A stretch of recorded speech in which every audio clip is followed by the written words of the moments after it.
All right, people. So, in honor of today being the day that the last voyage of the Demeter drops in theaters, which I can't wait to see. Obviously, I can't wait to see it. I did a whole episode breaking down the 4 clips that they released and talking about how I think it's going to be one of the most slept on bangers of the year as far as horror goes. In honor of the movie dropping today, I told myself I was going to do a vampire commentary. Now, I'm not going to lie, I had a lot of shit that I posted. I think I made 2 different posts on Instagram and Facebook yesterday, and I think I had Salem's Lot on there. I had Daybreakers. I had goddamn, was Near Dark up there? I can't remember. I've only seen that like once and I don't really remember much of it. I had Blade 2 on there. I had 30 Days of Night. I think I had, did I have Abraham Lincoln Vampire Hunter? If I didn't, I should have had it on there. But I had safe to say I had a bunch of picks. Not so much the interview with the vampires and, the Lost Boys and, just the Bram Stoker's Draculas. I didn't have those types of movies on there because those movies pretty much have received all the mainstream acclaim that I feel like they're going to get, man. So I tried to pick as many underrated vampire movies as I could. John Carpenter's Vampires was another one that was on my list to do. So, some people made their comments and chimed in on social media. I appreciate y'all feedback on everything. I think it was actually, I don't even think I had Near Dark on the first post. It was somebody that actually recommended that to me. And I have remembered that I've only seen it once. And it kind of, I didn't really sit down and appreciate it the way that I should have. Plus, Catherine Bigelow, I hear, is a really amazing director. So I want to go back and watch that movie and try to give her dues if the movie is as good as people make it seem. I remember one sequence from Near Dark. That was the bar sequence with Bill Paxton going crazy. I think all of them were in that scene, but I remember Bill Paxton kind of stealing the show. And I remember somebody throwing a knife in Lance Henriksen's mouth. I don't know if I'm like making that up, but I remember like a reverse shot of a knife going in Lance Henriksen's mouth. I'm telling y'all, that's something I remember. Now, if I'm wrong, send it in and type it in the replies on Spotify, send it in on TikTok, Instagram, Facebook, whatever. People like to correct me when I'm wrong, but nonetheless, people, in honor of the last voyage of the Demeter dropping today, I told myself I've got to do a property, man, whether it's Dracula, whether it's Valak, whatever the case may be. In this case, it is Dracula, man. And, this is a movie that, this movie made an impact on me the moment I saw it. When this came out in smack dead in the year 2000, I thought to myself, I'm like, damn, this is actually a really good a reintroduction of the character of Dracula.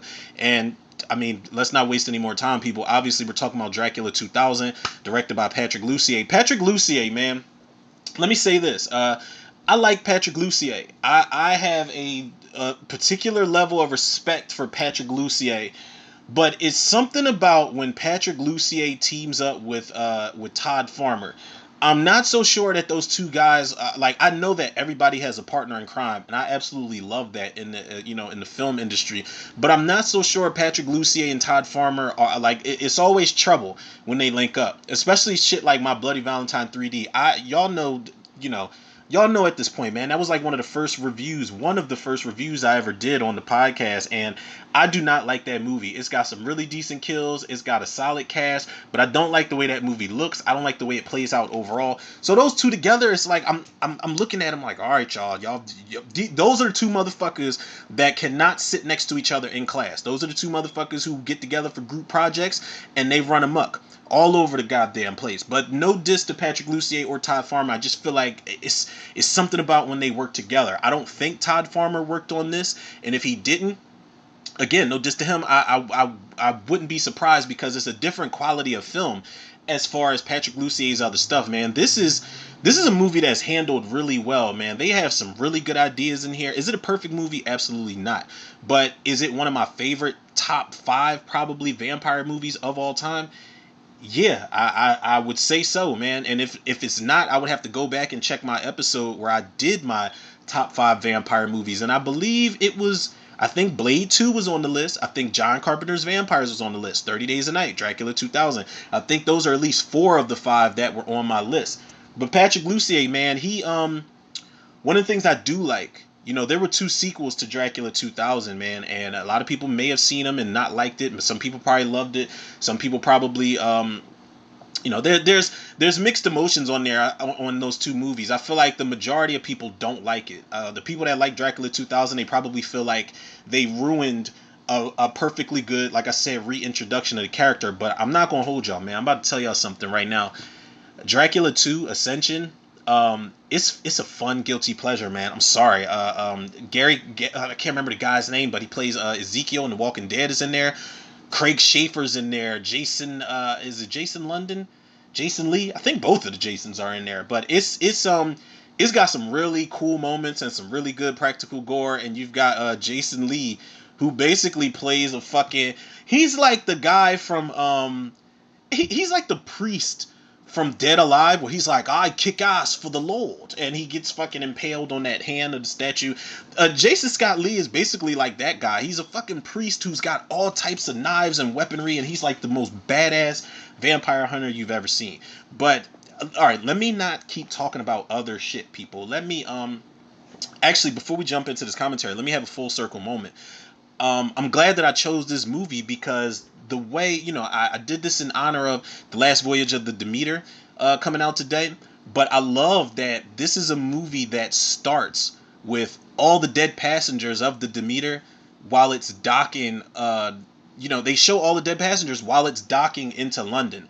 And that's pretty much probably how The Last Voyage of the Demeter, the actual movie, might play out. I don't know if they're going to change it, but I love that the movie starts like that. Then we get present day, year 2000 type of shit, and we get you got a hell of a cast here, man. You got Gerard Butler, and probably this is my favorite Gerard Butler movie. It's not 300. Sorry, people. It's not Den of Thieves. It's not the bounty hunter. It's not fucking law abiding citizen. It's Dracula 2000, man. It took me years to realize this was the same guy. And I'm not the biggest Gerard Butler fan. Like all the Olympus and the temple has fallen. I'm not really into those movies. But I like him a lot as this version of Dracula, man. You've got Justine Waddle in this movie. Johnny Lee Miller, who I like a lot, man. I think he was in Train Spotting. He was in Hackers. I liked him in Mindhunters, but that reveal when he was, spoiler alert, he was the killer in Mindhunters. I did not like that moment where he's like, want some gum or whatever the story he was telling. I just couldn't get with him, man. Then I hated him even more when they were playing the cat and mouse shit. Vitamin C is in this, man. Everybody remembers Vitamin C from back in the day, right? She had that graduation song that became like a universal theme for every graduating class all over the world. You got Jennifer Esposito, who was one of the most underrated slasher movie characters of all time, man. She played Nancy in I Still Know What You Did Last Summer, man. She was the bartender who was making everybody dark and stormies. Fucking love her, man. I love her in everything she's in. Whether it's Summer Sam, she was in Crash. She's in a lot of movies. She was in Breaking All the Rules. Christopher Plummer, rest in peace. Shout out to one of the goats, man. He is just he's the OG cast and steel of this movie, man. I think the last movie I saw him in was Knives Out, and while he's not in it a lot, every performance he gives 210%, man. He was a fantastic actor. Like I said, the OG of this cast here. God rest his soul, man. R.I.P. to a legend. Omar Epps is in here. Sean Patrick Thomas is in here. Lachlan Monroe. It is a really, really good cast in this movie. I didn't know until today Nathan Fillion plays the father. He plays the priest in this movie, man. I had no fucking idea, people. But if we do have an idea of anything, it's that we about to get it popping with this commentary, people. Dracula 2000. It is almost 9 minutes into this intro, man. Now this is streaming on Prime, people, just in case y'all are tuning in, and y'all know if y'all are tuning in, y'all are the true To The Reviews MVPs, people. So with that being said, let's get into this commentary for Dracula 2000. I will hit the play button in 3, 2, 1. Let me say very early on, I love that the Dimension Films logo is like red. I love it. It gives you a little taste of what you about to get yourself into. It's pretty good shit right there.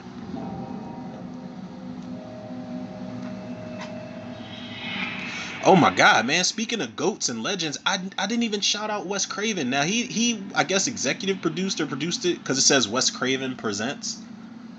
R.I.P. man, and I love the title card, the way it looks with the little smoke. Yup, Demeter en route to England.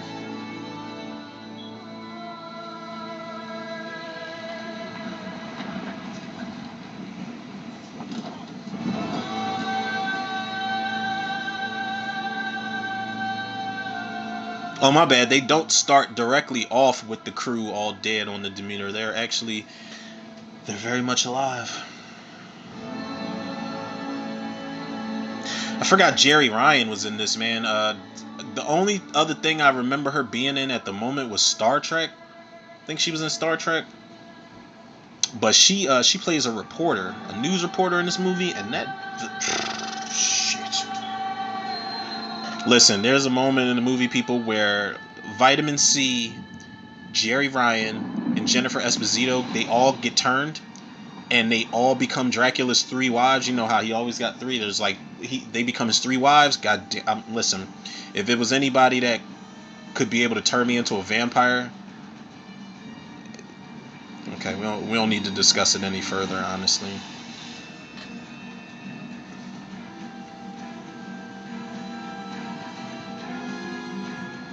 Gary J. Tunnicliffe did the. They say he did the effects. He's done a lot of special effects, man. He's good.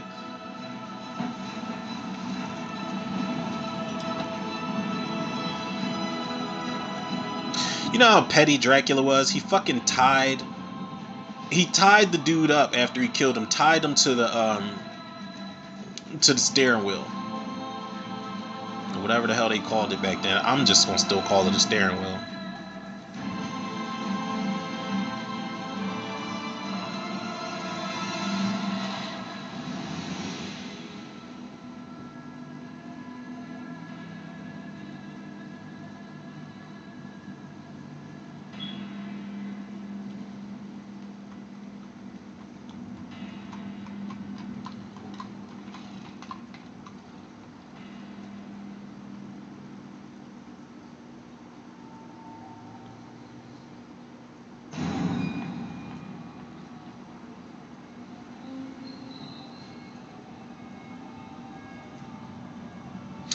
That looked like a building I wouldn't even want to go in. It looks like that's where they like hide the Da Vinci Code and you'll get lost. I just can't.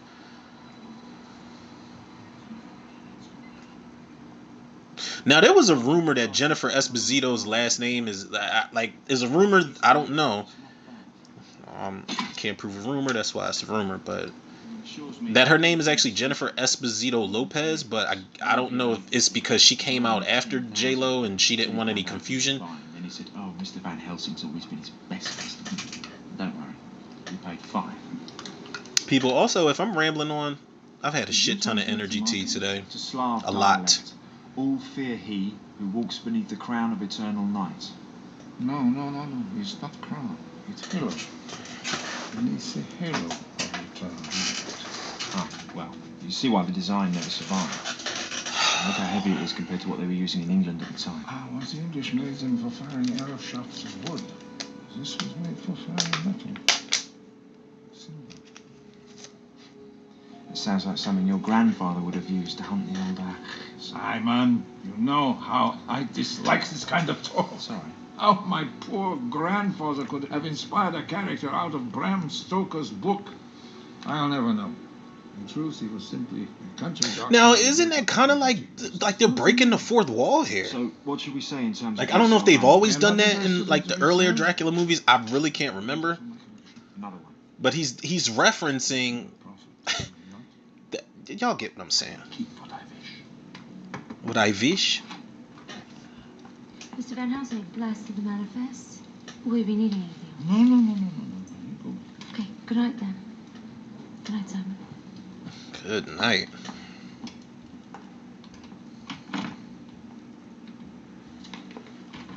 Picture this. We walk to Waterloo Station, we board the next train, and 3 hours later we're in Paris for the weekend. Does English charm work on English women? Why not, Selena? One reason. I don't date men that I work with. Where was that rule a month ago? It's new. Friend zone like a motherfucker. He came up real smooth like that shit was gonna work. We board Waterloo Station. Nah, dog. She built different. She's on a mission for one. Here comes Sean Patrick Thomas. Sean Patrick Thomas, man, he gets such a rotten deal in horror movies. Like, he was in this, and then what? 2 years later, Halloween Resurrection. Well, a year later, came out in 2000. Well, the work print came out in 2001, and then the theatrical cut came out the year after. But he just gets such a rotten deal. They don't give him shit to do in this movie. Good evening. I heard you had some sort of security problem. No, sir. You do now. Smooth as shit. He walked up like, I'm Constable Negro. Pleased to make your acquaintance. Nice shot. Move and think.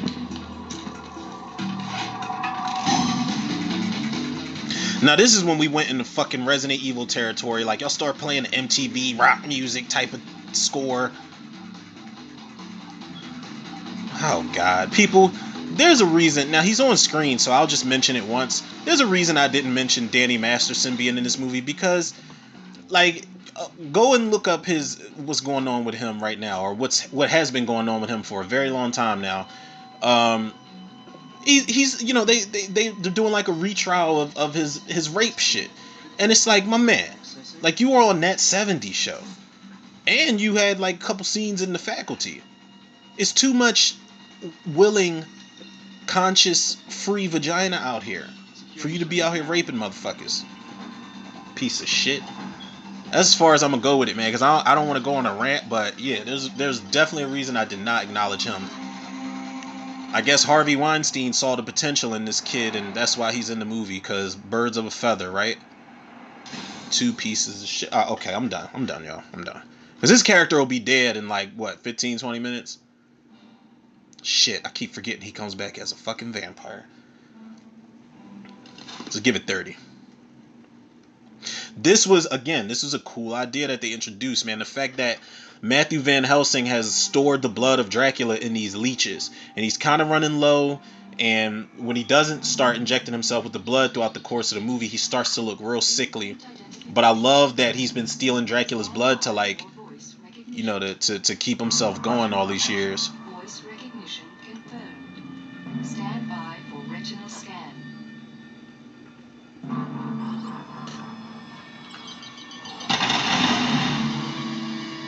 That was a great fucking shot, man. The way that the retinal scanning turned it like morphed into the inside of the safe.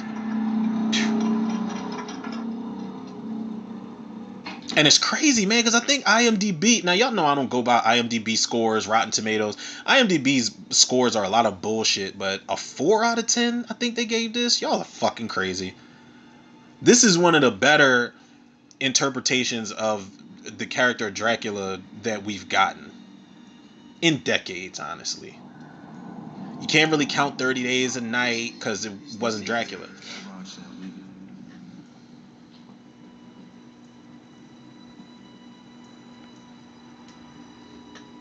And honestly, I would take this. I mean, this is already fire, but I would take the two sequels, Dracula Ascension and Dracula 3 Legacy. I would take those over Dracula 3000.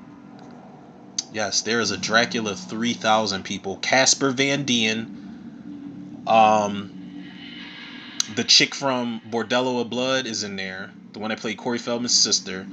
And Coolio's in it. Rest in peace, shout out to Coolio. And rest in peace, shout out to Tiny Zeus Lister. He's in there too. But that movie is bad, yo. It's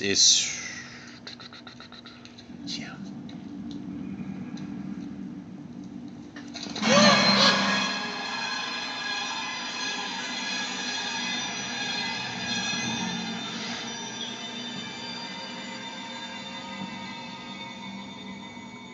I always thought it was so interesting that vampire skull had its fangs literally the two front teeth, not on the side.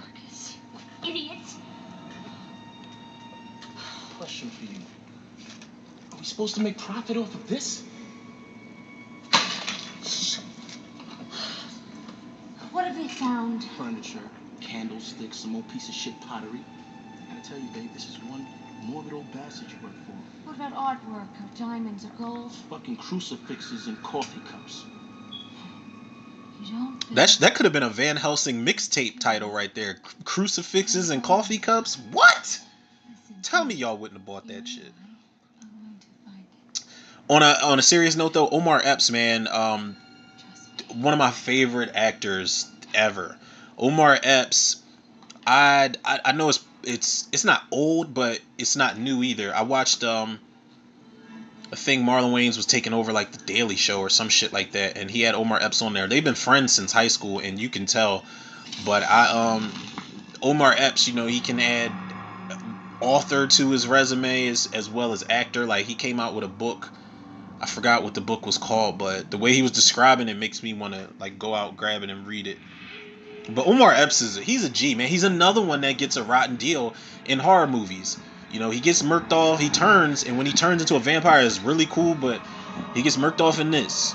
Opening Kill and Scream 2. I haven't seen the movie Trick all the way, but I know he plays like a cop or like a detective in the movie, a slasher movie Trick. I think that's another Patrick Lussier movie. All the voodoo, huh? You really sure we want to do this? What luck is worth taking? Reach it.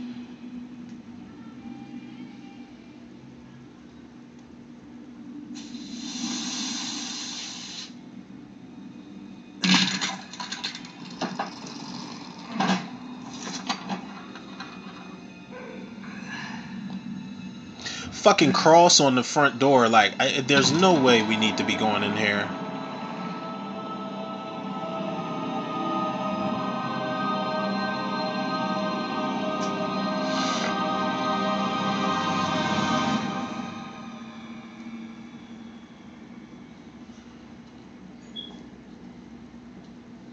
What the hell is that?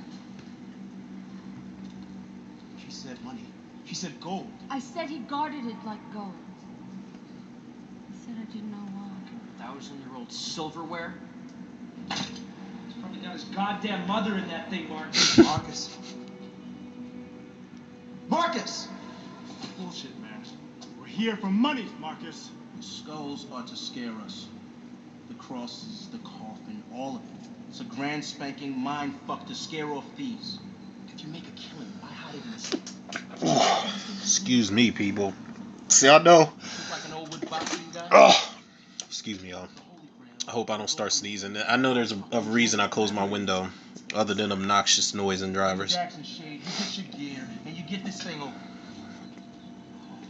No, I am not touching that fucking car.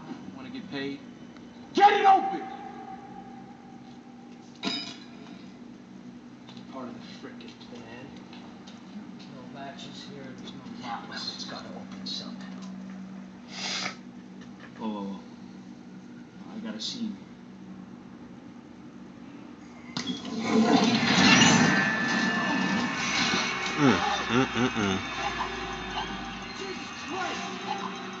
I love how he's got that look on his face like, is this really happening? That was fucked up. That whole gate came down and just impaled him everywhere.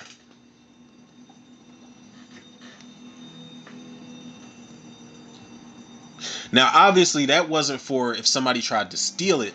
That was for if Dracula ever woke up and tried to escape the coffin. He was going to get impaled from up above. He was going to get impaled from all different angles. And look at check the weaponry, man, that Van Helsing has. You will do exactly what he tells you to do.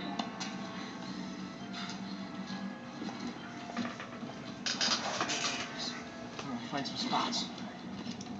Some spots.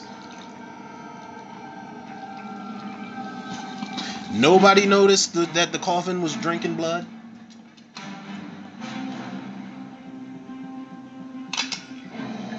Why do you build this?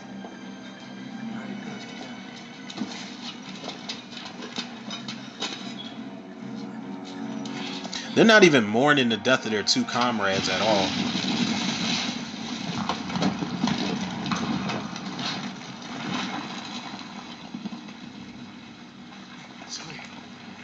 Come on. Yeah. All right. Make a right, take another right to the river, and then we're out. And I love that the new millennium, the weapons, the technology, it's all painting them out of a corner. Like, I'm talking about like the writers and the director. It's painting them out of a corner because most people would be like, well, how did they break into the museum? How did they get into the vault? How did they take the coffin? And they really give you reasons why. right before your very eyes, and it's plausible. Because whatever they do, they've got the means to break in shit, to steal things, to be these, new millennium thieves that they are in this movie. So again, man, they cover their asses with very good ideas in this movie.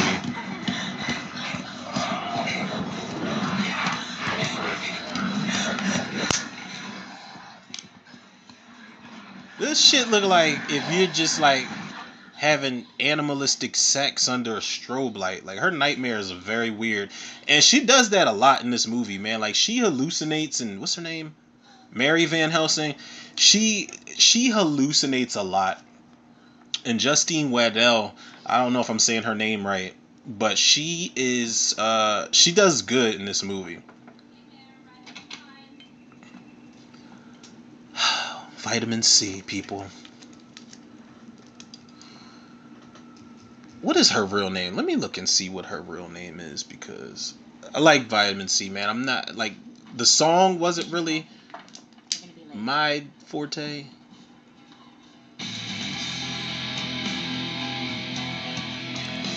Oh shit! I never knew she was in Eve's Plum. I always thought she was. I always thought she was a solo act.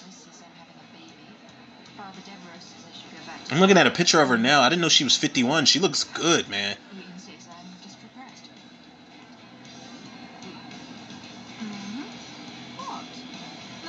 I mean, not that she looks bad in this movie. I always thought Vitamin C was pretty cute. Like, and plus, it wasn't like I didn't see her every goddamn day. Like, cause we had the box. I don't know how many people remember the box, Channel 60. That shit, they would give you the option to vote for or call that video in all the time.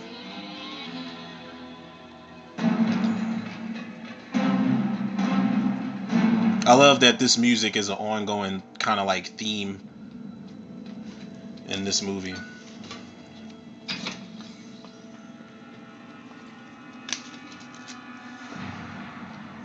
Where are the guards? What happened? We were robbed, Simon. We were robbed. I told you. But downstairs, it's all there. What did they take? My private holdings. Yeah. Yes. My artifacts, textiles, everything that I call my own. Where are the police? Why aren't they all over the place? There's no need to inform the police. The guards were not hurt. I compensated them well. They understand my wishes. I don't understand your wishes. No police! Like, fuck the po-po. Coming straight from the underground. Simon, look, some of my holdings were acquired in a manner not quite befitting the scrutiny of the law. You understand what I mean? Where are you going? Well, I must tend to this matter myself. And in my absence, I will need you to run the business. Matthew, what It's is a lot of pressure you putting on me, old head. Matthew. Confide in me. You've always trusted me before. Christ, you've been like a father to me. A father? No, Simon. That is something I was never meant to be.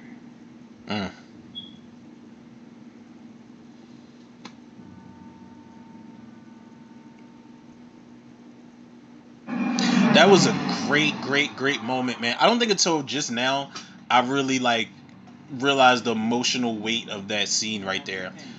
Cause they don't lay it on too thick that Mary and Matthew have like this fucked up relationship. They're not close at all. They had the falling out and everything. I think the mom killed herself or something. But they could have easily made it into like this melodramatic type of thing that was just a burden on the film, but they don't. I don't even think Mary and Matthew Van Helsing share any scenes in this movie. I think by the time she finds him, he's already gone. Dax and Eddie get impaled. What the hell's going on? Would you just go sit down? It's like, practice your fucking dance moves or something, alright? This really could serve as a sequel to Save the Last Dance. Or Cruel Intentions. I think Save the Last Dance came out after this. Cruel Intentions definitely came out like a year before. Yeah, this could be a sequel to Cruel Intentions. Yo, speaking of which, I don't know if I said this. I think I did like a green screen video when they announced it. Sean Patrick Thomas is about to be on a fucking reboot series of Cruel Intentions, and he's not playing Ronald. Oh no, he's not. God forbid he play, the same character he played in the TV show, which would make a lot of sense. I mean, it wouldn't be a reboot then, now would it? It'd be a loose sequel. But he's playing a completely different fucking character. He's playing like a college professor or something, and I'm like, yeah, it's a no for me, dog. Because Cruel Intentions is a classic, man. Like there's no need for a TV show. There's no need for a show. There's already like 2 sequels, and I don't even watch those because it's like this is a fucking prequel to what Sebastian and Catherine were doing. There's no reason for it, and it's going to piss some people off because obviously Catherine and Sebastian and Cruel Intentions, they were white. It was Ryan Phillippe and Sarah. I was about to say Sarah Michelle Jackson. Goddamn, Sarah Michelle Gellar. But I think the new Sebastian is like Asian or something like that, and y'all know it's gonna piss people off. This was cool though. The way Dracula is like this dried up version of the Man in the Iron Mask. He's got leeches all over him. This was some cool shit. And I think the biggest plus of this scene right here is that he's about to kill Danny Masterson.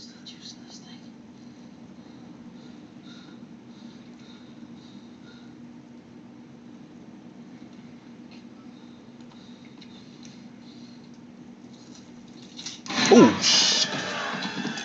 when that shit goes into his eye. Now listen, this is like when he gets convicted for being a fucking piece of shit rapist out here in the world.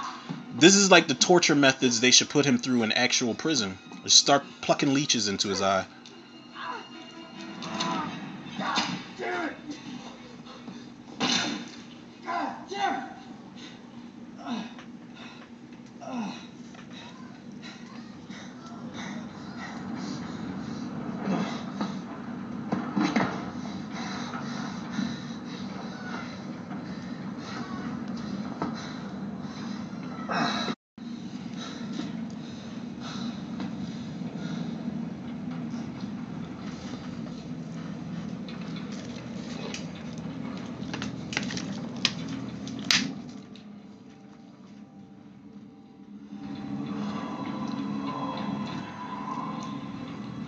Another thing, the way Dracula looks before he's like Gerard Butler, like when his face is all pale and his eyes are all whited out, his hair is all gray or it's damn near white. They should have kept that look for Dracula for more, for like the creepier scenes where maybe he's creeping around on the plane or something like that. I love how he looks. Like there's a scene where he kills Sean Patrick Thomas where he's upside down, and the look of him's crazy.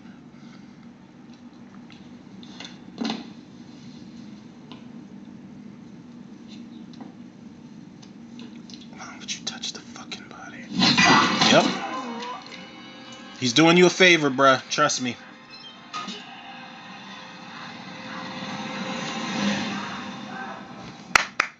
Yay. It's probably one of the best parts of the movie, people. Get rid of him.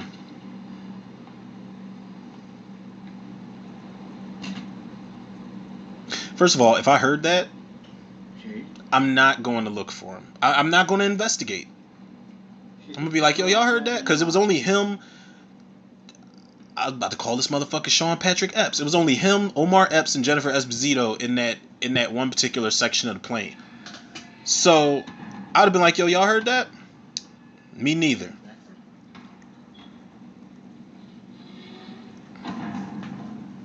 They just made, and Sean Patrick Thomas, this Halloween Resurrection, he doesn't make smart decisions. He doesn't. I do not need this shit. Oh, fuck.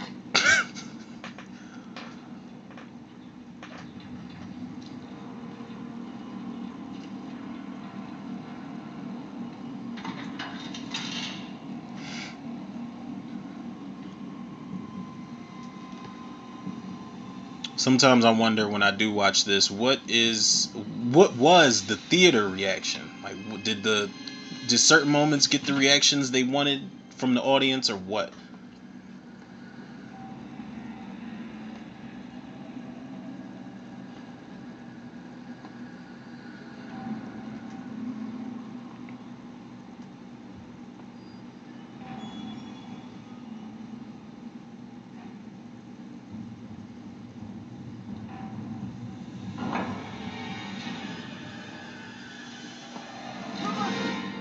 God, yo, the way Dracula looked right there. Oh my God, they did the shit that I hate with the blood splatter against the wall.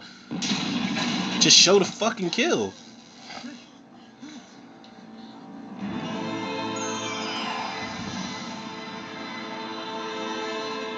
It's like when they CG'd his face into Gerard Butler, it's like they couldn't get his eyes focused on one location.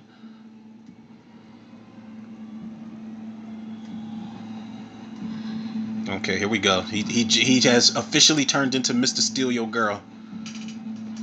If there's anybody that's the real Mr. Steal Your Girl, it's not Trey Songz, it's Dracula. Trust me. Selena, what are you doing?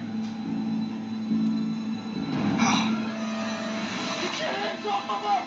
Get off of us! Pretty morbid, but I wonder what Jennifer Esposito's neck tastes like and smell like. Probably like peaches and dandelions or some shit. I don't know. She looked like she smelled good.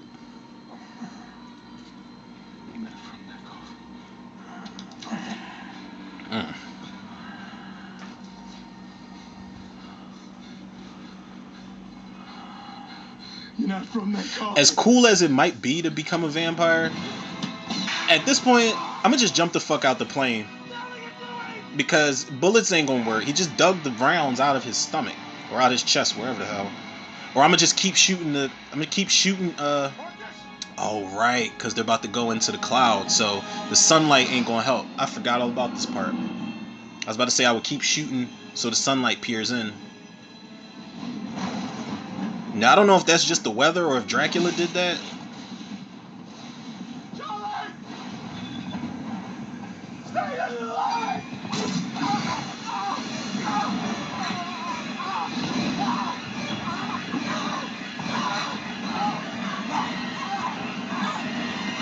See, I'm gonna get frustrated because it's like, all right, you bit me. I'm gonna turn. Obviously, he's not draining these people. He's not draining anybody. So you bite me, like just let it be that. Like you don't have to keep going. Let me see what it's like on the other side. It's like how John Leguizamo said in Land of the Dead when he got bit by a zombie. He's like, I always wanted to see how the other half lives. Like, let me turn and let that be that. Wake up.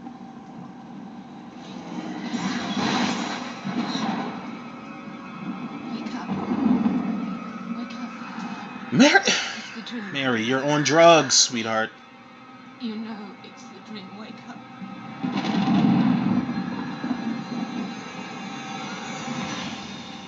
Her seeing Danny Masterson was probably scarier than seeing Dracula.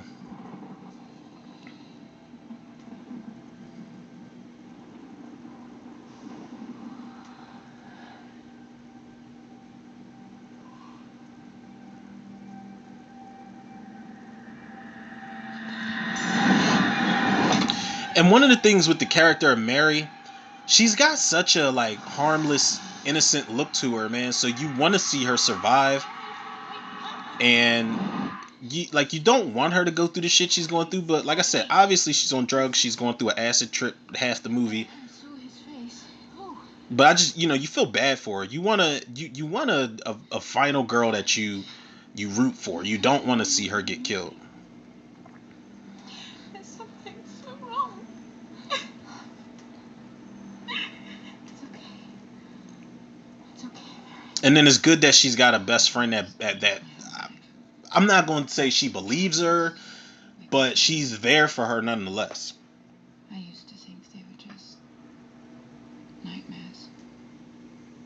But this one, it was so real. I don't mean to get religious right now, even though this this movie's like it tampers with religion I think heavily. Then it's good you're here. Nathan Fillion.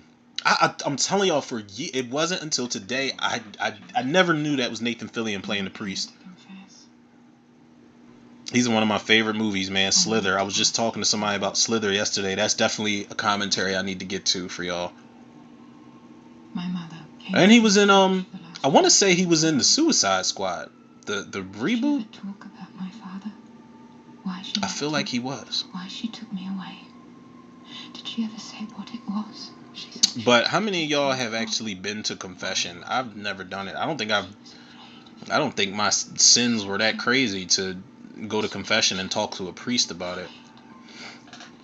She must have told you things she couldn't even tell me.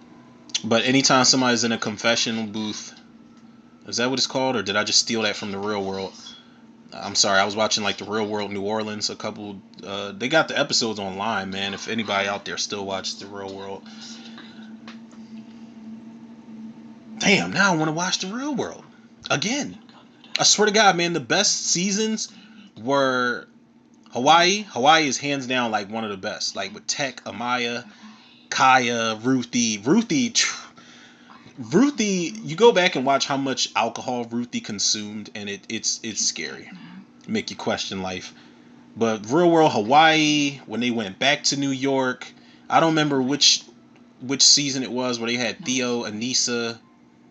I don't remember. Oh God, was it Tanya, the girl who was passing kidney stones? New Orleans was cool. She never told me. They had the Real World in Philly, but it wasn't all that good.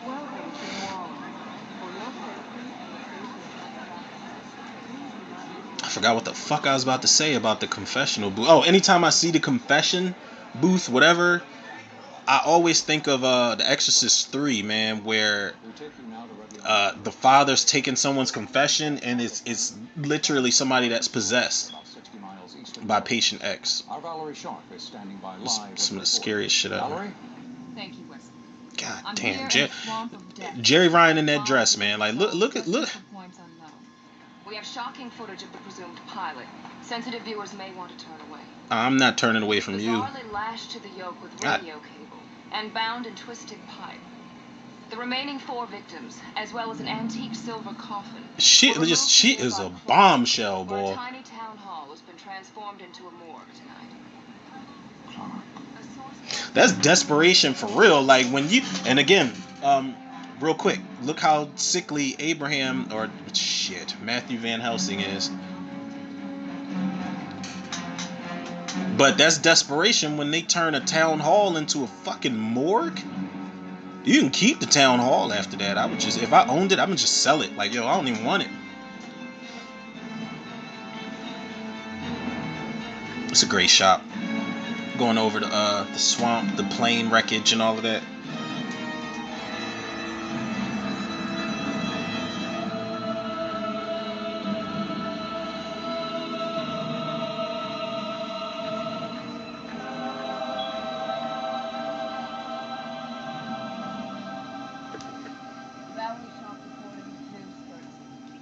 News 13. You're clear. All right. Now let's do one more for the Timpian promo, okay? What the hell's that dude's name? Is it Shane McDermott or some shit? Getting the tits? Yeah. Yeah, well, it's the talent that matters, Val. And don't you forget it. And let's grab and go. Shoot. Whenever you're ready, Val. This is Valerie Sharp, reporting on a flight of death that ended in God fear. damn, she almost looks like Didn't even notice. Just go when it feels much older, different color hair Melinda Clark, man. From like Spawn and Return of the Living Dead 3. Watching the sun, Val. We're the last ones here, so let's wrap it up. This is Valerie Sharp. Turn me on at 11 for my report on a fiery flight of death. God. Blooper reel. This is me before I start every episode. 20,000 bloopers. This is Valerie Sharp. Turn me on at 11 to watch these stupid bugs kiss my...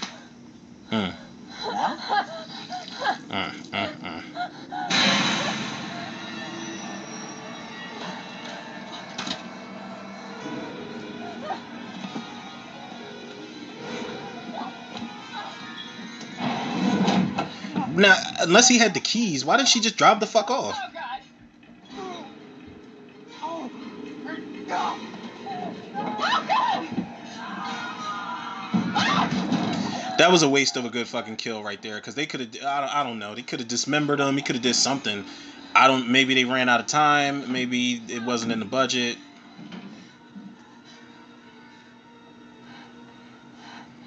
She didn't even try to run anywhere.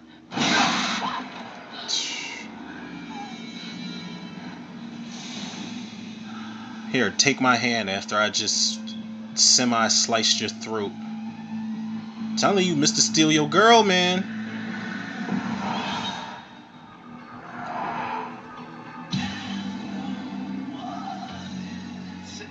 He's Mr. Steal Your Girl to the point where he's stealing Mary in her own, like, I was about to call it daydreams.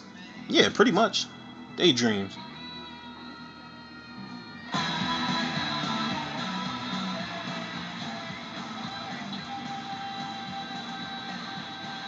I come from New York, June. I have to go out. Why? When? What to say? I can't. So they work at like Virgin Records. Where did y'all used to buy y'all what was y'all go-to record shop? Records, CDs, cassettes. What was y'all go-to spot back in the day? I remember Tower Records. I for some reason I always felt like I wasn't old enough to go in there when I was a young boy. I used to get my shit from we had this mall that I don't even know what the fuck they call it anymore. I haven't been up there in a long time since I moved, but they had Record Town up in Cheltenham Mall. They had FYE at some point. They had The Wall. I don't know how many people out there remember The Wall. Oh man. Then they had Sam Goody. They had I don't remember.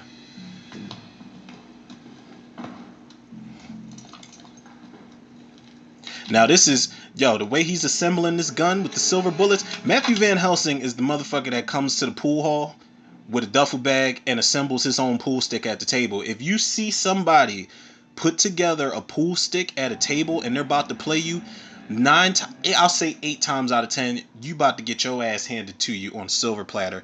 I'm telling you, those are the motherfuckers that come prepared. They come down and ready. There was, I remember I was at this bar. It was like me, my cousin, a couple other people, and we went there. We went there to drink and talk to the bartender and shoot some pool. Like, this was like a short-lived period of time where we would go to this bar. And I remember this lady came in, fine as hell, super quiet, and she was like, yo, I got next. And she didn't ask. She's like, yo, I got next. So she had a duffel bag and pulled out a bunch of pink pieces, and she started assembling a pink pool stick.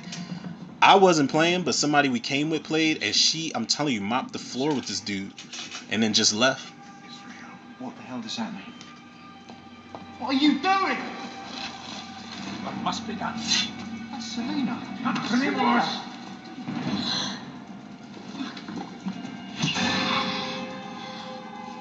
Oh, Mr. Van Helsing, haven't you been selfish? Jesus.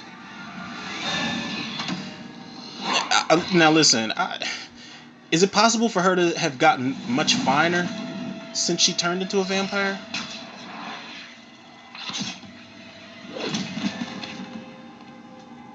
Now, what year did The Matrix come out? Because they do a lot of slow-mo. I'm not gonna say they do a lot of bullet time, but they do some slow-mo Matrix type shit in this. It was not. She must not escape. Leave her to me. But if anything down here moves, shoot it. You understand? Shoot it in the heart or cut off its head. You understand? We are the undead. The undead. Undead! Right. I mean, I understand, cause he's like, what did I just walk into? He's like, the vampire rapist is going.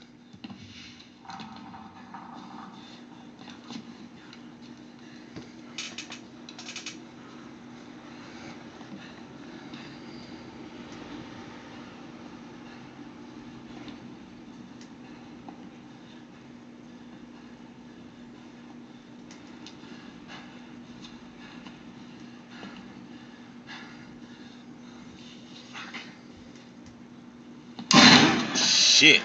I'm sorry, man. I just don't know what's wrong with me. I mean, when they, you know, when you get your day in court again, they will figure out what's wrong with you for sure. That's right. Unload the clip.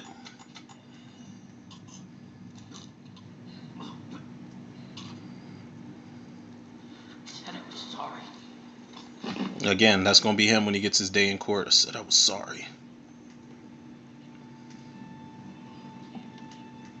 Well, thank God we got rid of his character, people. We don't have to talk about Danny Masterson anymore. He's gone.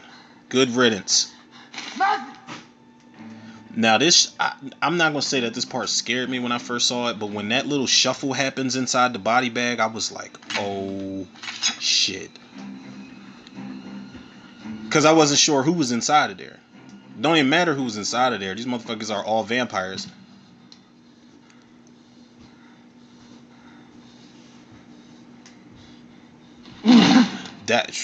That part where he shuffles around in there, man, I'm telling you. That is a great fucking shot, man.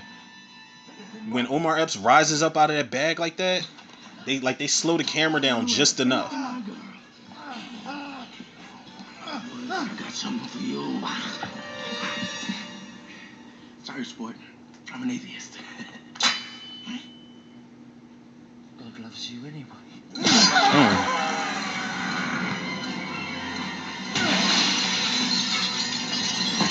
Not gonna lie to y'all, I used to think Omar Epps was the coolest fucking vampire since Paul Rubens in Buffy the Vampire Slayer. No bullshit.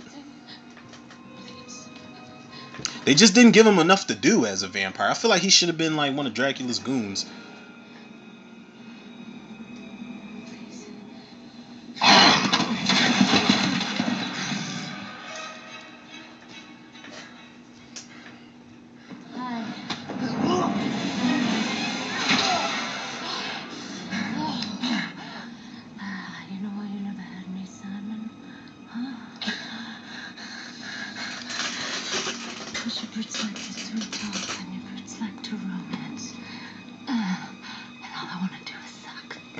Okay. She said, "Cause you pricks like to sweet talk, and you pricks like to romance, and all I want to do is suck."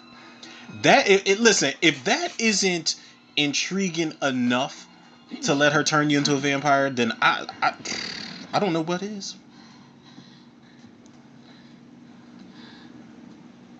Like, could you imagine being amongst like the rest of the vampire congregation, and you know they're like, "So who turned you?" And it's like, Mary, or not Mary. What's her name? Selena. Be like, "Who turned you?" Selena from over at the museum. No big deal. She held on an extra 10 seconds too when she bit me.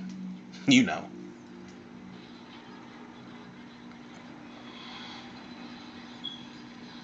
Then the cops find her nailed to the wall, and they're like, "Damn, she's fine." What just happened in there? the whole car ride, he's just snapping on him.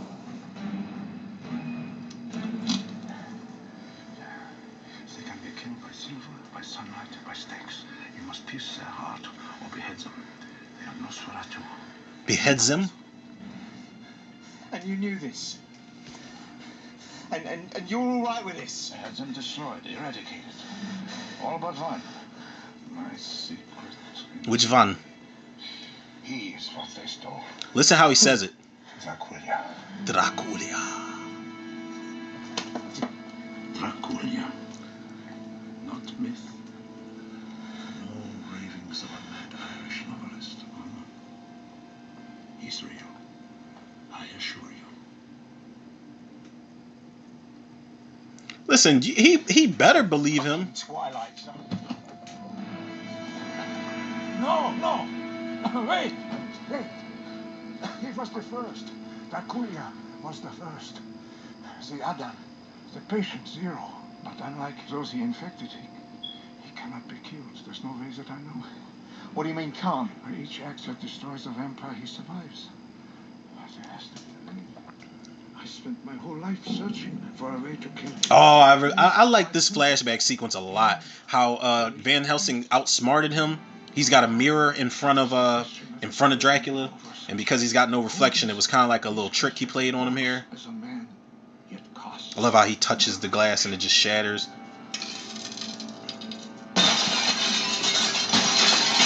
Okay, maybe it didn't just shatter the way that I thought.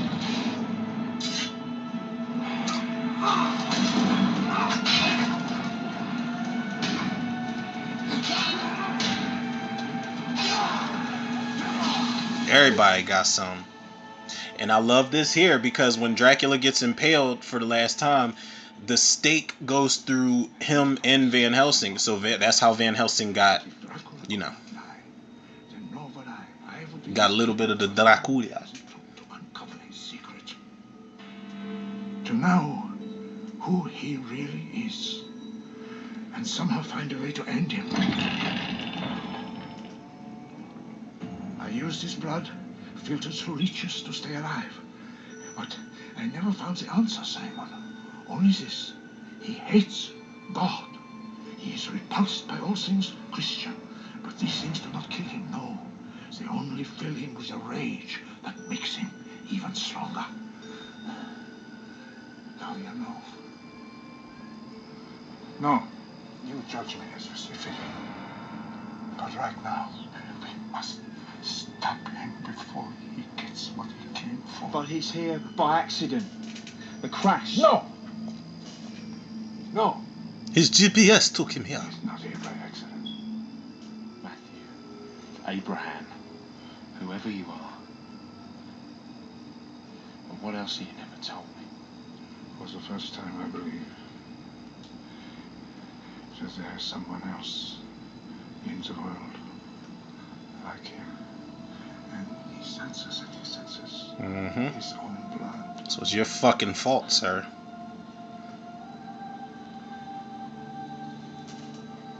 It's my daughter. He's like, Matthew, I'm in love with your daughter. I was kissing him, David. Whoa. I saw myself kissing him. And it was as real as I'm sitting here now. How did you feel? Scared. But a little bit drawn. No. More than that. It was like he was taking over. Taking control. What does he want? Nathan Fillion, like, did he go to the barber shop and he's like, yo, you know, when the barber's like, well, what are we doing today? What do you want? He's like, give me the Kerr Smith from Dawson's Creek. Think about what you're saying. He wants my soul, David. And I don't know if I have the strength to fight him. If such a man, thing, or whatever it is, has chosen you, then you could. I love those little bells, those steel bells you put candles out with. I love them for some reason. I don't know why. Then you'll have betrayed your faith in Christ. Oh, bruh. I will be with you forever. Turned around with that S curl in his shit. Mary, what's wrong? I'm sorry. I just... He landed smooth as shit on that rooftop, yo. I'm telling you, man, this is like, listen, some people say 300. Some people say Den of Thieves. This is my favorite role from Gerard Butler, man.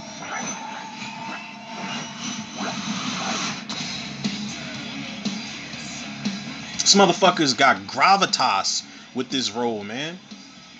Looks a little weird at times, but for the most part, he plays a great Dracula.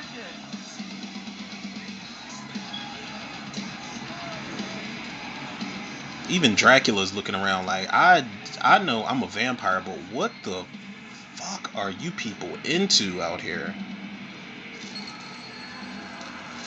Oh, this one he has the flashbacks of recent times. Or maybe not. I thought they were going to show it.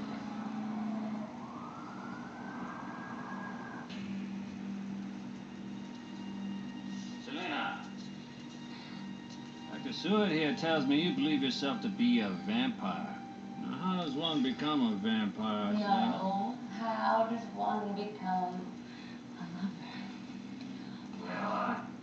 I don't know. Oh, what is chosen? You see that? See what? She learned it from Michael Jackson. She's doing the smooth criminal lean. Are you waiting for a woman to choose you as a lover? You getting this on tape? Look at me when I'm talking to you. Peep the music though. Now, Selena, you can't see me.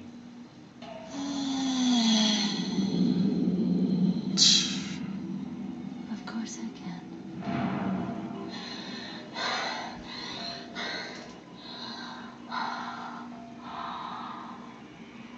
I can even see the outline of your God-3 pants. Don't pretend we're not interested. So much a special thing to be chosen. they're both looking like, are you turned on? Because I am. Being born. Oh God. Cock blocked Dracula to the rescue. She was just about to get naked.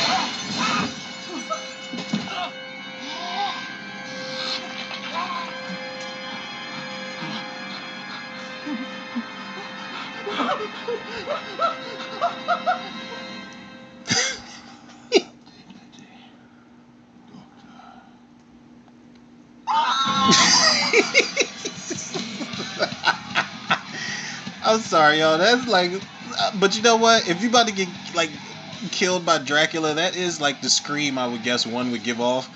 But I love that's such a cold fucking line, man. Where he tells him, he says, "Dignity, doctor." He's like, come on, man. Like, you know you about to die. At least die with some type of integrity or some shit. You try the shop where she works. I will try to find her house. Oh, God, I only wish she was. You still her father.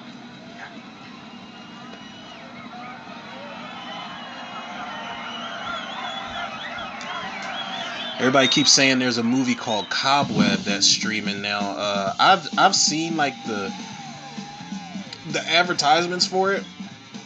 I don't know what the hell it's about. I don't know none of that shit.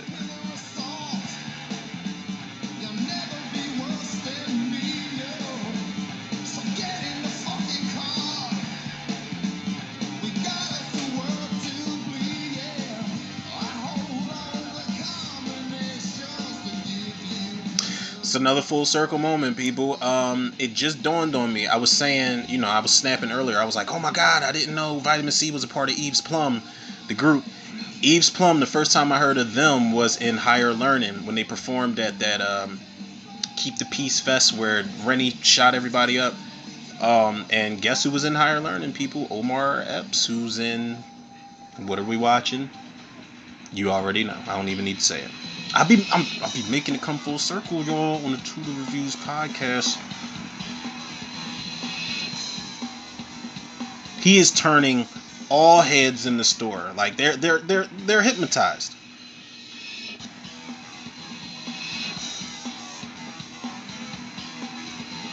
That's because he's got on that new Axe body spray that they didn't come out with yet. He's got the first Axe body spray in 2000.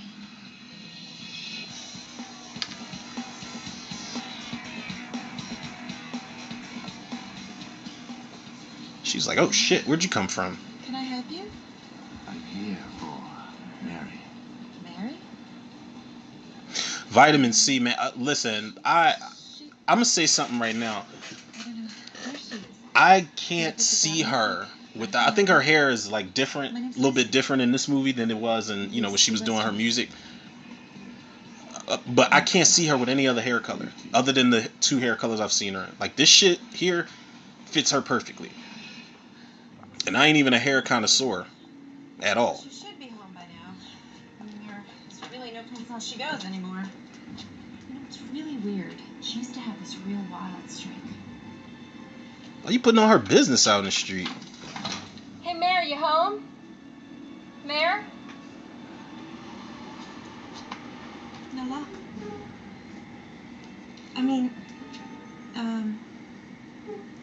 talk yet. She sealed her fate right there.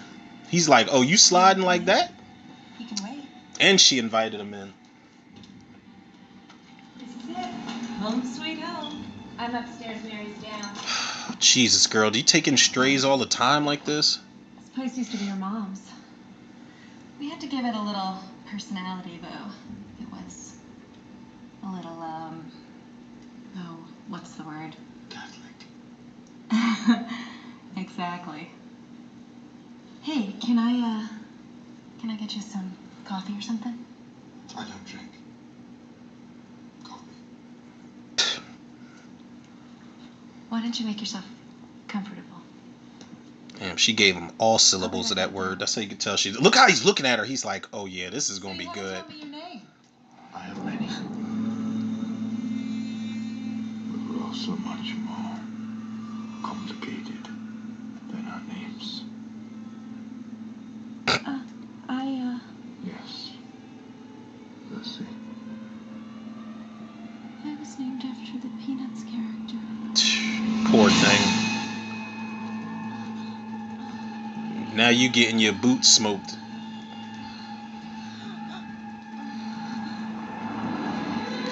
This scene was crazy, man. Like, this is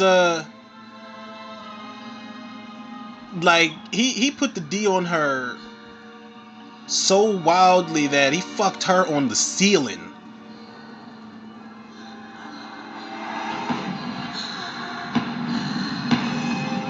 So there was no way she wasn't going to be hooked on this dude after that. Like, she would have been the stage 5 clinger of the 3 wives that just couldn't keep her shit together because he fucked her on the ceiling. He didn't do that to Jerry Ryan's character, Jennifer Esposito's character. Mary. But if he smashed the best friend mid-flight and took her ass on the ceiling, Looked like she had a date. then he probably would have fucked Mary in space or something. Like, he probably would have had to up the ante. Well, no problem. Just a nervous breakdown. Damn, I forgot I had the last bit of my energy tea next to me, people. My name's Simon Shepherd. I'm here about your father. That just goes to show, man, I'm into this. Obviously, so far, so good, y'all. How did you find me? Is there somewhere we could speak? My father and I have not had contact in over 12 years, I assure you. It's not because I can't remember the address. Whatever you may think about him, you only know the half of it. Look, this is not a good time for me. In fact, it's a really, really bad time.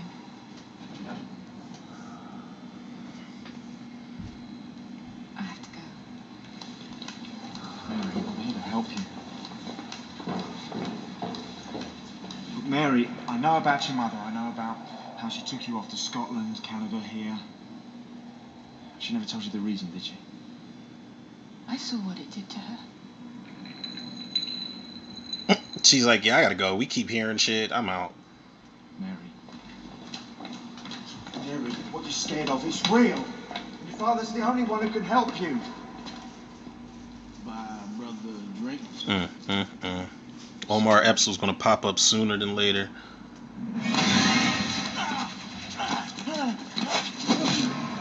Here we go with that Matrix shit. That mid-air, mid-level kick.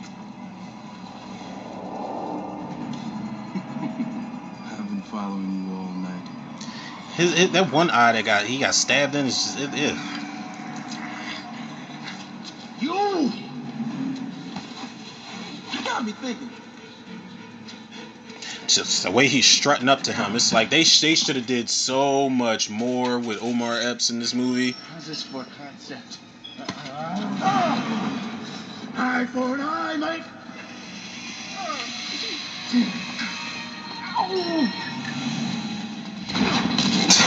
He fucking kicked the dumpster at him. Just stop letting him kick your ass.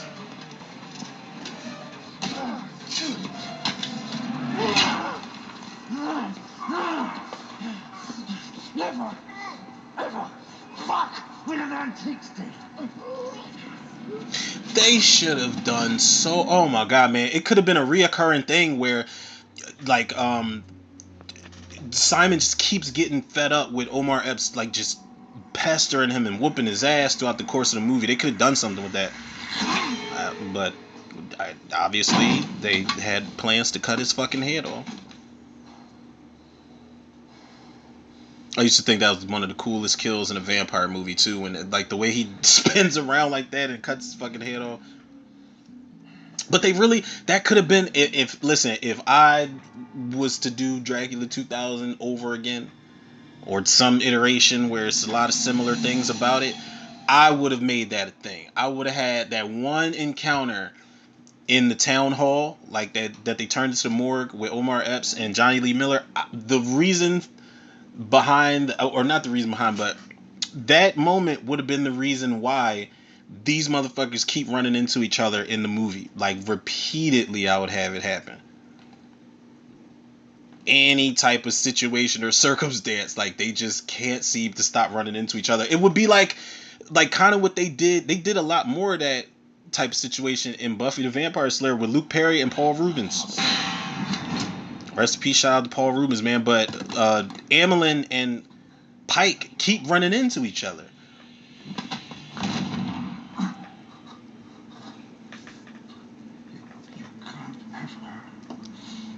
Ever! If you harm my daughter, I swear to the Lord Christ. He doesn't care. In that, you can trust. You stole life from my blood and passed it to another.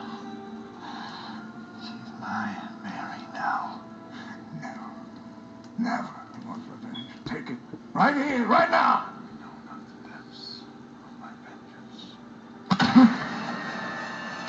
God damn.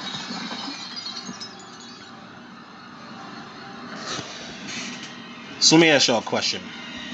The late great Christopher Plummer. Could y'all have seen him as like an alternate universe? Could y'all have seen him as Dr. Loomis in an alternate version of Halloween? Because low key, like, we're talking legends that are no longer with us. Christopher Lee, for the uninitiated, was originally supposed to play. I think the role might have been written for Christopher Lee, and if it was, don't quote me on that, but if it wasn't written for him, then they definitely had Christopher Lee in mind. I don't remember what he was doing, but they ended up getting Donald Pleasance for however long they got him, and he almost didn't do it. But I think he said that his daughter was a fan. He told John Carpenter his daughter was a fan of Assault on Precinct 13, so he did it like pretty much for her.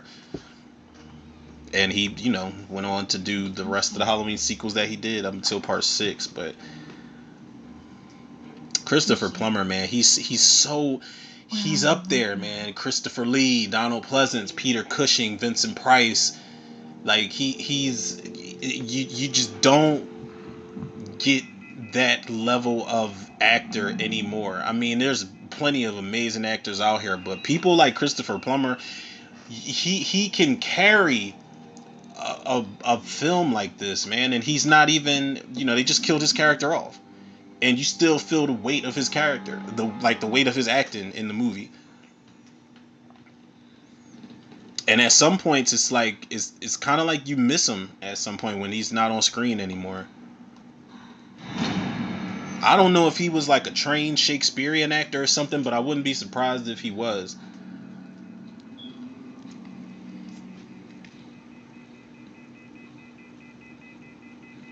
Now, I don't know. As far as a Dracula movie, I'm not sure, like, if this wasn't Dimension Films, I don't know if we would have got the cat and mouse, or not the cat and mouse, but the hide and seek. It's pretty much the same shit, right? The seek and find, however the fuck y'all want to say it, man. We wouldn't have got, married with the baseball bat in the dark house, looking around to see what she could find, discovered. Oh, shit. I forgot about that. I didn't jump. Fuck y'all. But we wouldn't get Mary, finding a dead body under the bed in a dark, empty house type of thing if it wasn't Dimension Films. Like, I feel like they kind of had to add like almost like a slasher movie vibe to a Dracula movie, if that makes any sense. But Dimension Films, man, like I was recently watching an episode of Wham. We watched the movie with Mike and Jay. Big shout out to them, man. And they were doing like a ranking of all these Dimension Films movies, and you know, even though Harvey Weinstein's a piece of shit, a jury's still out on Bob Weinstein, but the company in general, I'm not going to big up the people, the company in general, they had bangers, banger after banger after banger. So many horror movies, even the straight to DVD ones, it just had this fucking just this tone to it, man. They had shit on Smash at some point in time.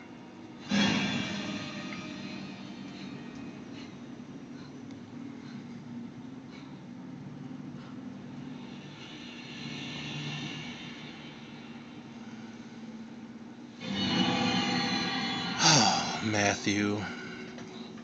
We hardly knew him. That's a fucked up way to go, man. He didn't bite him, I guess, because he's like, look, I ain't even gonna risk biting you, and you already got my blood, and he stabbed that thing through his neck. Through the bed and through his neck.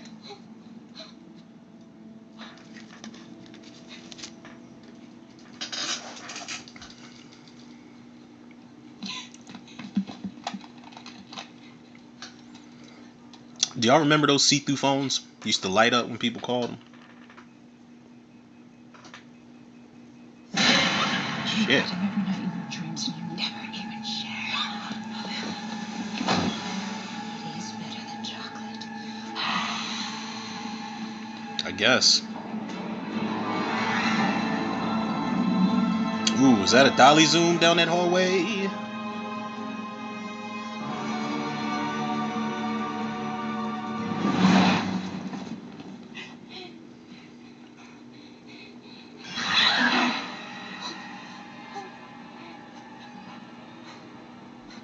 So what makes you the one? What do you have that we don't have? Oh, I know. I know your secret.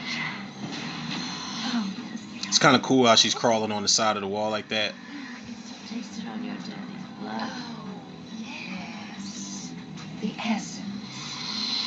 What he took from Dracula, he passed on to you. Born with his blood. How many ad-libs do y'all have going on in y'all voice right now? Charity's little drunk.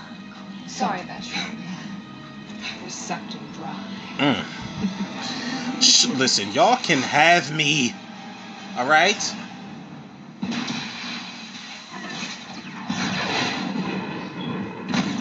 Who's going first? Like,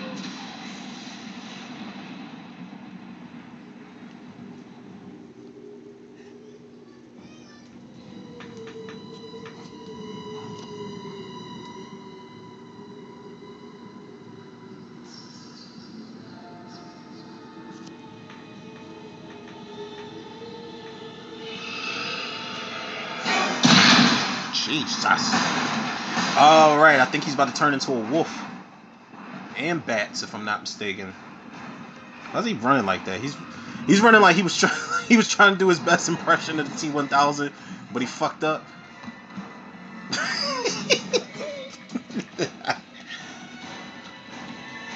Get down!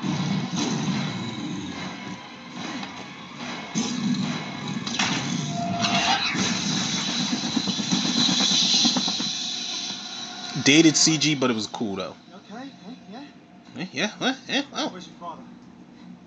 It's like, yeah, you definitely owe me a date after this. I done spun you around and shot a fucking wolf that turned into bats that was after you. My unholy addiction has corrupted Mary's blood, and not a day goes by that I don't pray for her mortal soul. Yesterday, her mother discovered my secret. I know now that I shall never see either my wife or daughter again.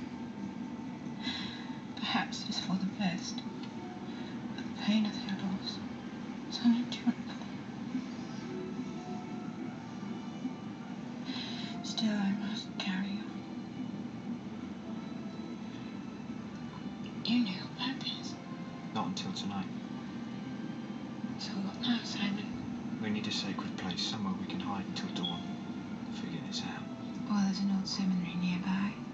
With the church. We could go there. Nah, it's kind of compromised with the whole cemetery thing.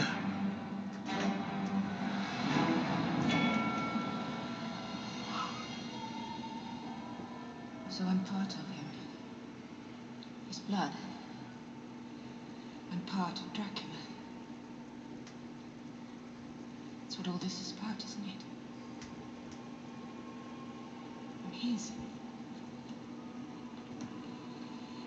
Since the moment I was born. No, Mary, you're not his. You never will be. She's not really yours either. She doesn't know you. Why are you doing this? Because I told your dad I haven't had a date in 6 months. Well, let's just say I made a pretty fair mess of things before your father came along. I was out of control. He gave me a job and turned my life around. Now I can never pay him back. Except maybe by doing right by you. Like, in all seriousness, I respect it. Like, that's how loyal he was to Matthew Van Helsing, and that's decent.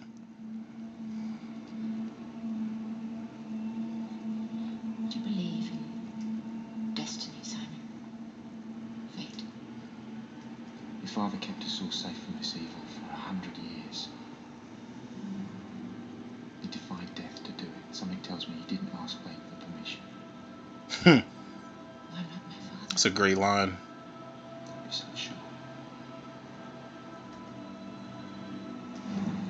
Some pretty solid writing in this, man. It really is. This might be of some use. Point and pray. Now, what did she say? Way to pray? I don't know. I don't have the captions on. Back to the 15th century warlord Dracula. And my father kept him locked up in some kind of dungeon. He tried to keep him from the world, Mary, but most of all, he tried to keep him from you. He was trying to All right, find a way Drake. to I'm not keep hiding him my more kid than from the he world. I'm hiding the world from my kid, type of thing. He had to be much older than you. He thought the answer may lie somewhere hidden in the historical. She's gonna be like, Simon, what book is that? The only He's gonna be way like, forward is Scary Stories to Tell in the Dark. is to Alvin Schwartz. embrace it. You can't think like that.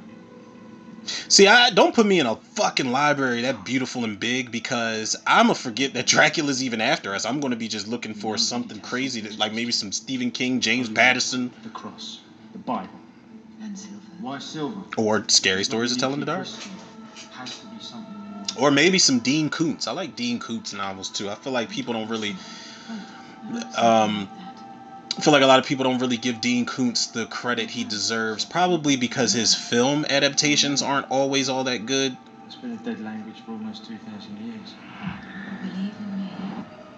For I'm the way to eternity.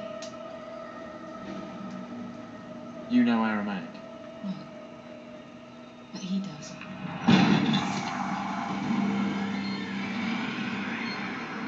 He also knows how to make a hell of an entrance with the fucking CG fog from the Tom Welling sequel, or not the sequel, but what was that, the Tom Welling remake? God damn, that fog remake was garbage. Straight up garbage.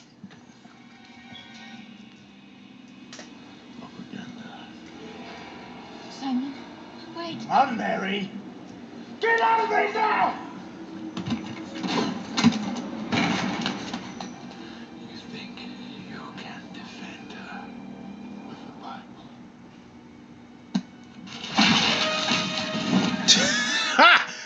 I love that part because the way that he kicked he kneed the pages out of the book towards Dracula, and the way Dracula's like trying to like, the pages catch fire when they hit him, but he's trying to avoid them.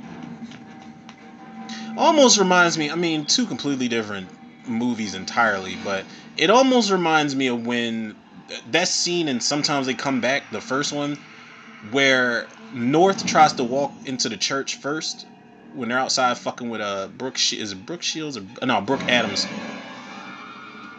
and Robert Hyde Gorman. North walks into the church and his foot, just bursts into flames.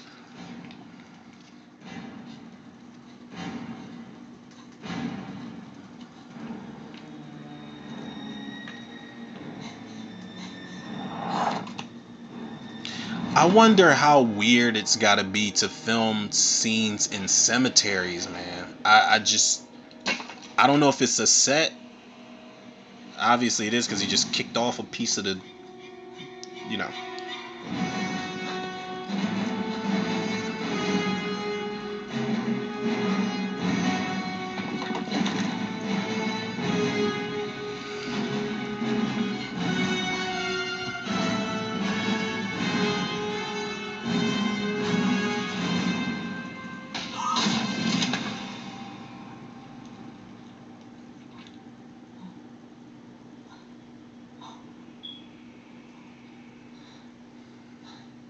Mary!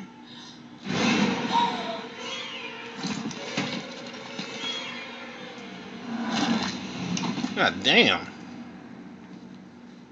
I have walked the earth for centuries in search of a soul not bitten, but born.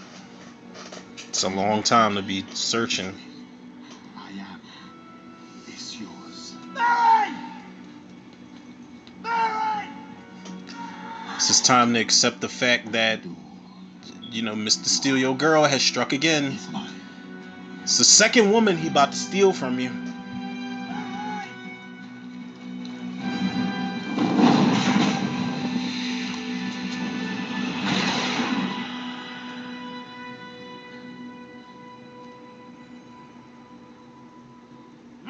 My man is 0 for 2 in the movie so far.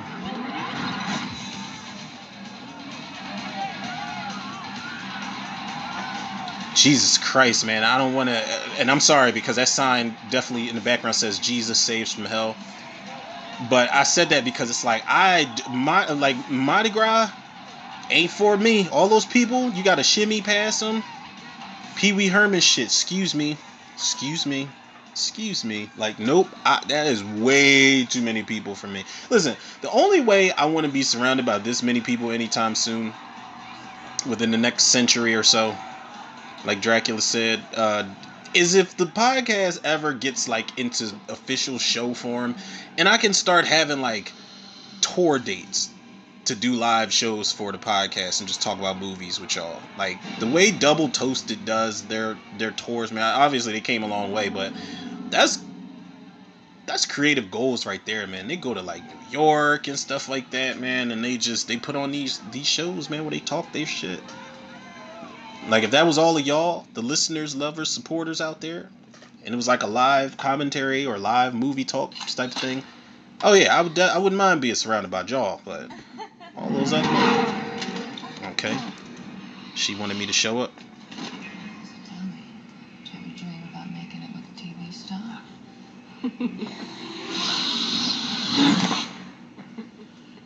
Right.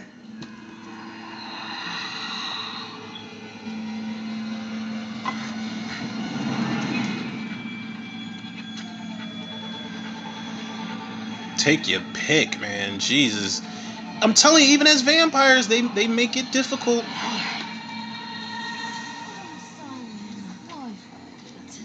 Mary says she belongs to him. Oh my God, yo, y'all can have me, man. Just take who was first? Shit. I'm not gonna lie, maybe a bit of a nitpick, not really, but this always bothered me. He stabbed her right between her titties. That's not where her heart's at, and she dies. She's looking like, oh, damn. she doesn't even like, even being the undead. She still doesn't like Simon. Cannot imagine what I've had to endure. I have borne the very wrath of God. Chosen to suffer like no man before. Who are you?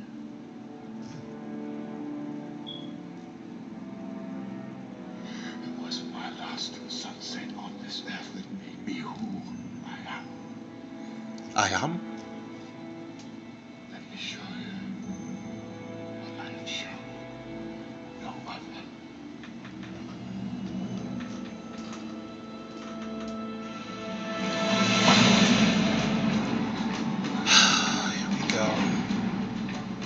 Mary just couldn't resist the urge. Now he's taking her ass up higher than she's ever been.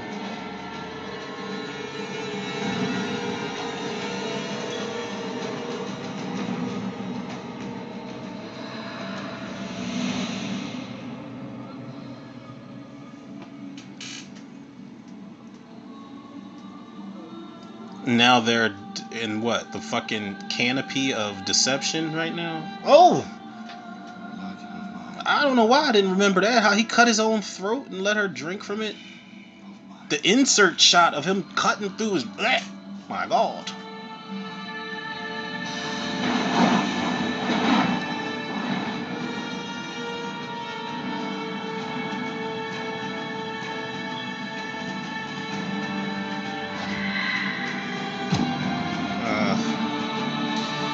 Judas.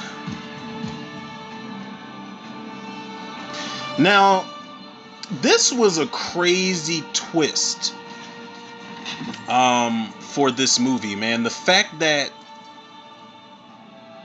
Judas ends up being, like Dracula, like this backstory. I mean, it's context, but it was like, oh shit, like that's where y'all going with this.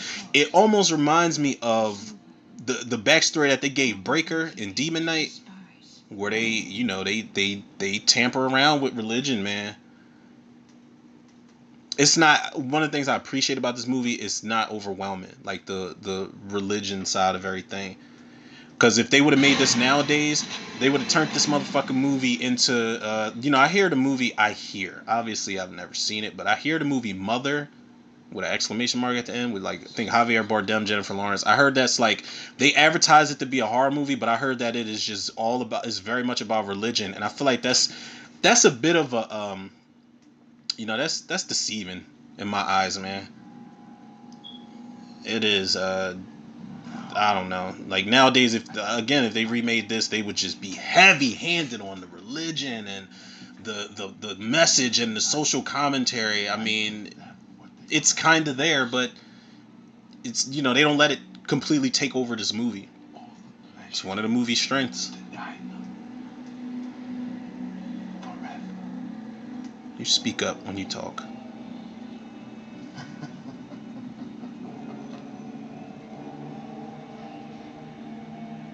You made the world in your image.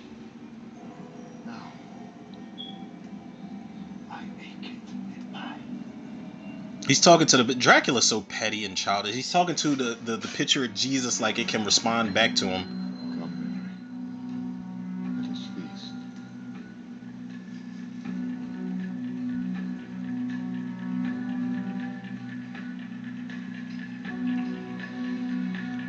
How much ass has Dracula gotten in this movie, man? My goodness.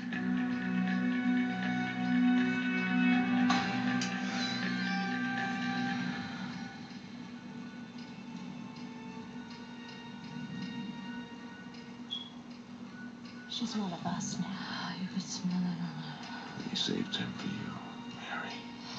Show him there's nothing to fear. Blood has always been the coin of our realm.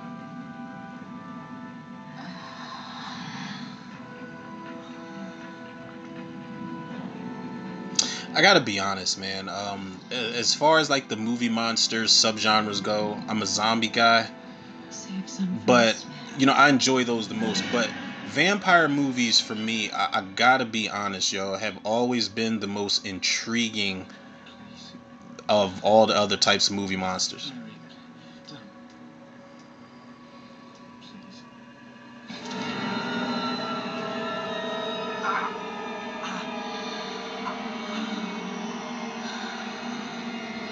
This was a nice little pump fake moment right here. Because when I first saw this, I was like, oh shit, like she actually bit him. She didn't give a fuck about Simon.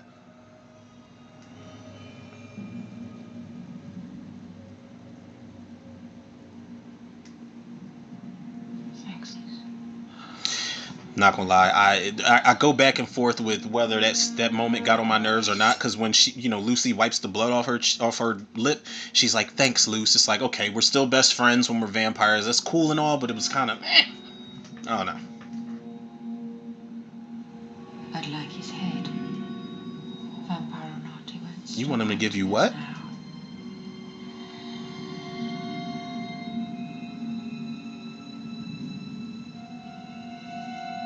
It's yours to end.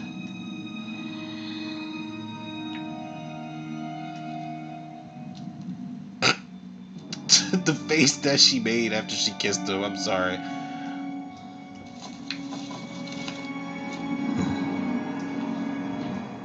Simon.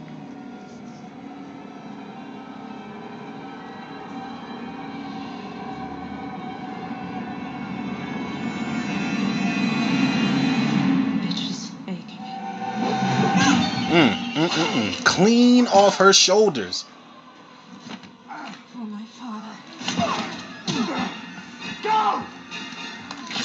I love that's how cool they became. Like they show how she did it. She bites her lip, and that's how the blood. She spit the blood on his neck, but he played along with it. You think you can teach me about betrayal?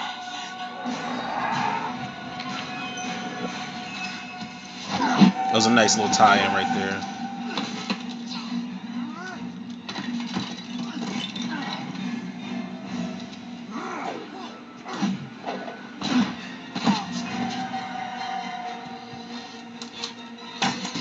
I'm trying to think of how many severed heads we've gotten in this movie so far. Lucy got her head severed. Marcus. I think Selena's about to get decapitated. But in the next one, Dracula 2 Ascension, like everybody's getting their fucking heads cut off in that movie. Especially Jason Scott Lee being the kung fu priest and shit. He's taking people's heads off with knives and wires.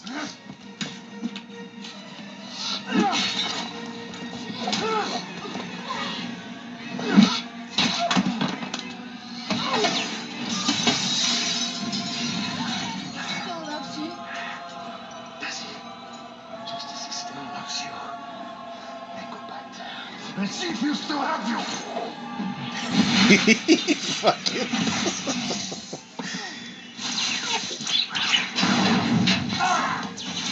See, and we get a little bit of action in this. We get our horror, and we get our action. Whew.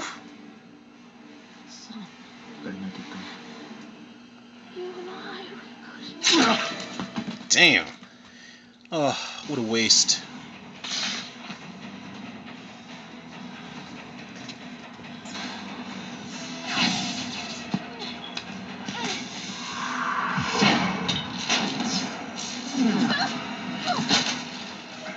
Honestly, the way Simon the way Simon finds his calling in this movie, and just he's the up and coming vampire slayer. I would have much rather followed him for the sequels.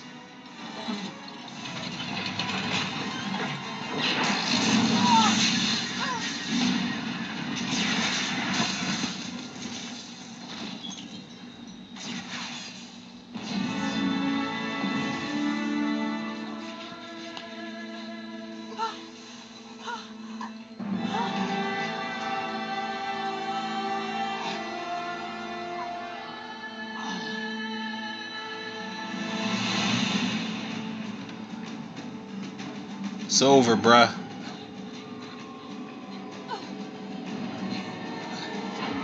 So I don't think sunlight. I don't remember. I don't think sunlight counts for Mary. She's like a hybrid daywalker for the most part. And she fucking fell off that roof like Hans Gruber just now. Yo, little fun fact for y'all. I saw this fucking article on Facebook, man. And did y'all know that when Alan Rickman, rest in peace, shout out to him, who played Hans Gruber in the original Die Hard, when that motherfucker falls off the roof and he's got that look on his face and he falls in slow motion. They were supposed to drop him. They were supposed to do 1, 2, 3, or 3, 2, 1, whatever it was. And the director or whoever, stunt coordinator, whoever, was like, "Yo, let him go on the first count." And they dropped him, and he was fucking petrified. So they said that's his real life reaction when he's falling like that. I swear I was crying, laughing when I read that article, man. I think that is hilarious. That's how you get a motherfucker to do method acting. Not like Alan Rickman was a slouch, but it makes me want to go back and watch that. I think I might do it after I wrap up this commentary. It makes me want to go back and watch that scene even more because he looks like it's all over for him. That's how you get the scene out of somebody.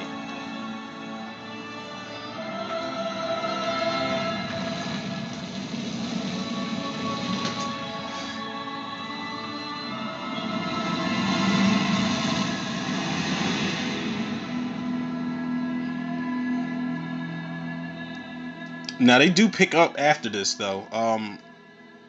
Dracula's burned up body falls off that cross, gets wheeled into the morgue, and then the guy and the chick, the coroners, they see the teeth on it. One of the girls the girl gets nicked by the tooth, so he gets a taste for her blood and comes back. It's a movie with good concepts. If the soul of Dracula still flickers in his ashes, I will keep it forever contained. For the first time in my life, I know who I am and where my future lies. I am Mary Van Helsing. I am my father's daughter, and nothing can ever take that away. Now, when her eyes lit up like that, she looked like Natasha Gregson Wagner, who also was in Buffy the Vampire Slayer. See how I be making it come full circle when the credits roll, people? But people, we have survived the new millennium, the Y2K version of Dracula. Only this Dracula was not threatening the world to shut off all the electricity and had people running around like fucking chickens with their heads cut off who practice conspiracy theories online and stuff like that. But we did survive, people. We survived Patrick Lucier's reintroduction to one of the most iconic characters of all time, who started out to be, Bram Stoker's creation, went on to be one of the first Universal movie monsters, who's still very much active today. Because like I said, we're doing this in honor of The Last Voyage of the Demeter coming out today, which I hope is fire. But as far as this movie's concerned, people, I almost gave this movie a 7.5 out of 10 because of the minor complaints I have, but I'll give it an 8, a strong 8 out of 10. What keeps this from a 10? While this movie had really great ideas, there's some solid writing, there's some really decent performances in this, especially from Johnny Lee Miller, especially from Gerard Butler, especially from Christopher Plummer. I feel like if we're going to talk about Christopher Plummer for a second, I wish there was more time spent with Matthew Van Helsing and not so much his backstory, but just the idea of him just being the OG, man, being the Van Helsing of this. I get the movie wasn't about him. They wanted to introduce, the next generation of Van Helsing, which was Mary's character, and have Simon be like, her bodyguard, the vampire slayer. That's cool and all, but I think Christopher Plummer is easily the weight of the film, man. Even in a movie where he's not playing the titular character, I feel like he is the like I said, he brings that gravitas to the shit, man. He brings that Shakespearean heavy-handed shit to it. I just wish it was a little more time spent with his character. I'm not gonna say I wish there was more. I wish there was interactions with him and Mary, because like I said, I'm glad that they didn't make that overbearing and overdo it with that and make it all super emotional. The Omar Epps character, Marcus and Simon, like I said, I wish there was more of that back and forth, them keep running into each other, getting on each other's nerves and stuff. That's a minor complaint. Some of the CG doesn't hold up so well, but I think they were, being as though it was the year 2000, they were trying to introduce new effects and, like I said, new technology and things that would paint them out of corners. They were trying a whole bunch of new things here, man, and I can respect that for, them bringing that into a Dracula movie. But overall, man, I think one of the writers here, Joel Soyson, I don't know. Is it Soyson? I don't know. But him and Patrick Lucier, I think they did a really decent job with this script, man.